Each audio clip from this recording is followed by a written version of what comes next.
Hoje você vai ouvir A Mágoa Dele Me Fode Mais do que Qualquer Desprezo. Uma história que não fala de finais felizes, mas de amor sufocado, de silêncio que machuca mais do que palavras e da imploração desesperada por um perdão que talvez nunca venha.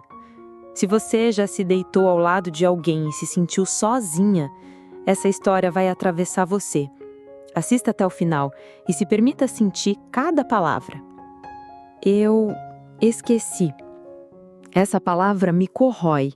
É pequena, simples, mas me come por dentro como se fosse ácido. Eu esqueci. E por causa disso, criei um monstro dentro da nossa casa. Não foi só uma falha de memória, não foi só distração. Foi um descuido que virou veneno. A mágoa nasceu no peito dele e agora parece morar também no meu. Eu sinto como se tivesse colocado uma sombra entre nós, uma sombra que não sai, que pesa, que respira. A mágoa é um corpo, eu juro. Ela ocupa espaço no quarto quando a gente deita, ela pesa sobre a cama entre nós dois e impede que eu chegue perto. Eu me aproximo e parece que bato contra uma parede invisível, uma parede feita de silêncio, de ressentimento, de lembrança constante do meu erro. Não foi de propósito, eu repito isso, repito até cansar. Não foi por querer. Mas não importa. Ele não acredita, ou até acredita, mas não interessa, porque mesmo sem querer, eu deixei a sua ferida aberta. E agora é tarde. Perdoa, que a mágoa amarga o peito. Eu digo isso quase como quem reza.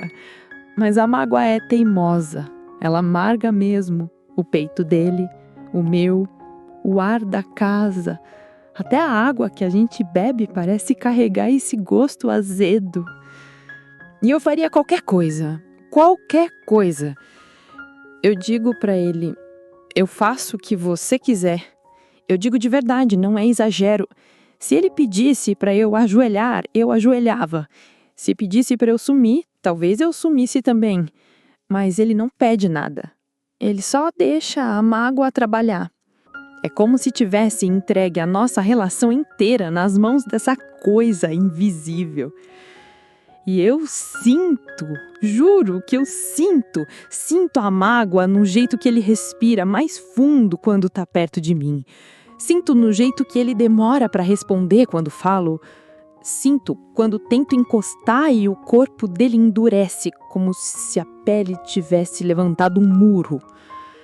A mágoa deita entre a gente.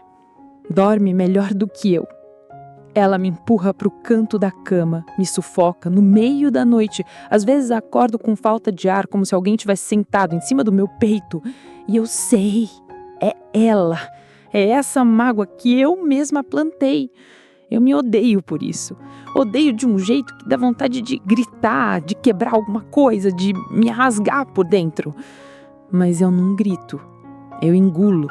Eu engulo porque no fundo ainda tenho esperança de que ele olhe para mim e veja quem eu sou, não o que eu esqueci.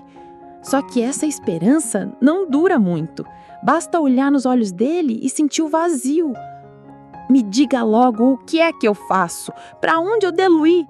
Eu peço, quase imploro, mas não tem resposta. Só silêncio. O silêncio é a arma dele.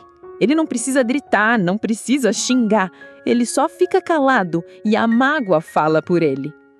Eu penso, será que ele ainda me ama? Ele diz que sim, de vez em quando. Baixo, quase sem voz, mas diz. E eu acredito, porque eu também ainda amo. Ainda amo de um jeito fodido, que me deixa pequena, que me deixa vulnerável, que me faz pedir perdão 1000 vezes sem receber nada de volta. Eu ainda amo e quero ele feliz.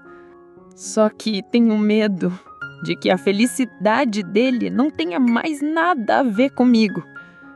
É estranho. Eu ainda tenho vontade de cuidar dele, de cozinhar para ele, de tocar a pele dele como antes. Mas a mágoa não deixa. Ela entra no meio. Eu estendo a mão e é como se encostasse em gelo. E quando sinto isso, eu recuo. Eu desisto. O pior não é nem a ausência de perdão. O pior é que a mágoa não é só dele agora. É minha também. Ela entrou em mim. Tá no meu corpo, no meu estômago que embrulha quando eu ouço ele suspirar pesado, na minha cabeça que lateja quando ele vira de costas para dormir, nos meus ossos que doem como se estivesse carregando um peso invisível. A mágoa amarga o peito. É verdade, mas não é só isso. Ela queima, corrói, se espalha. E eu sinto o gosto dela na boca, como um metal frio. Um gosto que não sai nem depois de 1000 copos de água. E ainda assim, eu continuo. Eu fico. Eu insisto. Eu imploro. É patético, eu sei. Eu me vejo nesse estado e tenho vontade de me chamar de idiota. Mas eu não consigo soltar. Eu não consigo virar as costas. Eu ainda digo, me perdoa, amor. Eu faço o que você quiser. E repito, como se a repetição fosse mágica, como se em algum momento ele fosse se cansar do silêncio e finalmente dizer que me perdoa.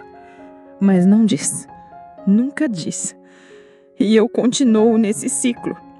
Às vezes eu acho que a mágoa já virou parte da gente, como se fosse um terceiro corpo, uma terceira presença que ocupa a casa. Como se fosse o hóspede que nunca vai embora. A mágoa tá na cozinha, quando a gente janta sem se olhar. Tá na sala, quando ele fica no sofá e eu no canto, mexendo no celular sem prestar atenção. Tá no banheiro, quando ele escova os dentes sem me dirigir uma palavra. Tá na cama, deitando entre nós e segurando as nossas mãos para que nunca mais se encontrem. E eu tenho medo. Medo de que ela fique para sempre, de que um dia ele olhe para mim e veja só a mágoa e não a mulher que ele amou. Medo de que o perdão nunca venha. Eu tento dizer que ainda te amo, quero te ver feliz. Digo isso para ele, mas digo também para mim mesma, como se fosse para me convencer de que ainda existe saída. E ao mesmo tempo, sei que pode ser verdade. Talvez ele só vá ser feliz longe de mim. Talvez a mágoa não permita que a gente seja feliz nunca mais. E eu fico aqui, nesse limbo, implorando, repetindo, vivendo ao lado de um corpo que eu amo e de outro corpo que eu mesma criei.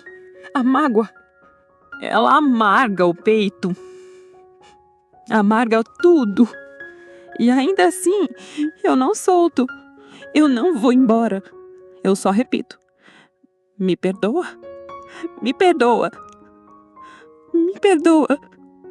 Essa foi a mágoa dele me fode mais do que qualquer desprezo. Se alguma parte dessa história te cortou por dentro, não guarda só pra você. Curte, comenta, compartilha e segue o canal Café Amor e Outros Caos. Aqui a gente não romantiza, a gente rasga, a gente expõe, a gente vive as emoções sem filtro. E eu quero saber, a mágoa já te fodeu mais do que qualquer desprezo?